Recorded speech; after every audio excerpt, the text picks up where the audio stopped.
Hey guys, John here, and in this video I'm going to be talking about the Facebook ads hierarchy. The Facebook ads hierarchy refers to the way in which Facebook structures your campaigns.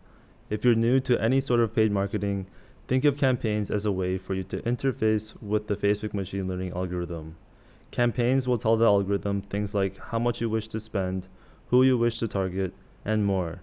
Now, campaigns are actually made up of multiple components, each of which provides the algorithm with different pieces of information that it will use. While it sounds complicated, it's actually quite simple once you understand what's going on behind the scenes. In this video, I'll cover everything you need to know about the ads hierarchy so you can confidently run your ads. I'll explain what the various components are and provide you with a simple model that you can use going forward. I will also break each component down and give you an idea of what role that component plays when interfacing with the machine learning algorithm. Let's get right to it. So the Facebook ads pyramid. Facebook ad campaigns are structured into three different components that can be thought of as a pyramid. At the top level are the campaigns, in the middle are ad sets, and at the bottom are ads. Each campaign must contain one or more ad sets. Each ad set must also contain one or more ads. This is how every single campaign you create is going to be structured. Now let's briefly go over each component so that you have an understanding of what constraints are being specified to the algorithm in each. The primary purpose of a campaign in the context of machine learning is to provide the machine learning algorithm with the objective it will be optimizing for. Think of objectives as being the main goal the machine will try to optimize for.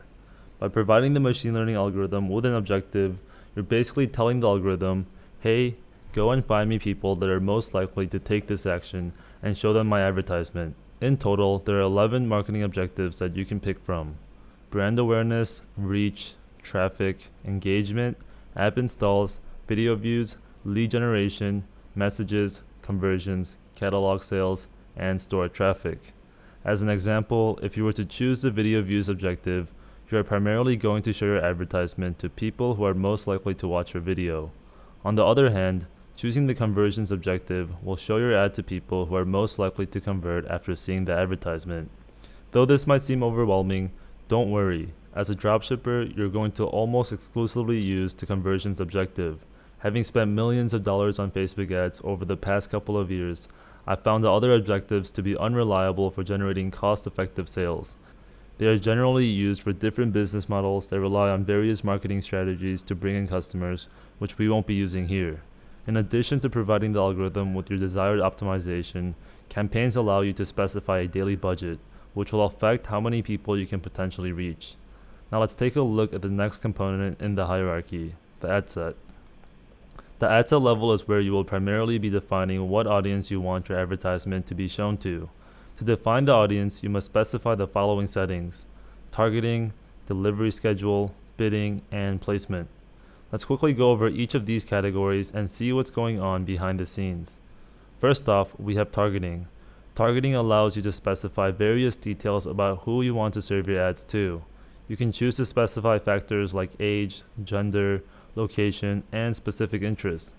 Additionally, you can further specify what types of actions you want the machine learning algorithm to optimize for. Currently, Facebook has the following default actions available: add payment info, add to cart, add to wish list, complete registration, customize production, donate, find location, initiate checkout, lead, purchase, schedule, search, start trial, submit application, subscribe, and view content. These actions function very much like the marketing objective on the campaign level. They're just a little bit more specific and will narrow down the delivery of the ad even more. So for example, specifying that you want to optimize the add to cart action will serve your ad to people who are most likely to add to cart. Similarly, specifying that you want to optimize for purchase will serve your ad to people that are most likely to purchase. When it comes to picking out actions, I recommend sticking to the optimization that is most likely to bring in conversions, which is purchase. We've found that optimizing for other actions does not yield the best results. Selecting people who view content will actually just bring in people who view your page but don't do anything else. In case you are curious and wanted to read a little bit more about the various action types, we'll provide a link in the lesson notes with an in-depth Facebook article that provides an example of what each optimization does. Next, we have scheduling. Scheduling allows you to specify when the algorithm should begin to display your advertisements on the Facebook platform. You can specify the particular day of the week, as well as the hour of the day for it to begin running. Now, based on the time of day you pick out, Facebook will also calculate something called pacing. Pacing refers to the rate at which your budget is spent over the course of the day. Throughout the day, pacing will tend to fluctuate a little bit based on factors like how many people are active on the platform at a given time of day, other advertisers competing for the same audience, etc. What's important to note here is that pacing is also one way the algorithm determines who it will try and show your ad to, which consequently affects the performance. There's a lot of technical things going on behind the scenes, so to keep it simple, just think about it like this. If you rush the pacing, for example by starting ads at noon, Facebook will likely have to start serving the advertisement to people that are not as likely to convert in order to meet the daily budget at the end of the day.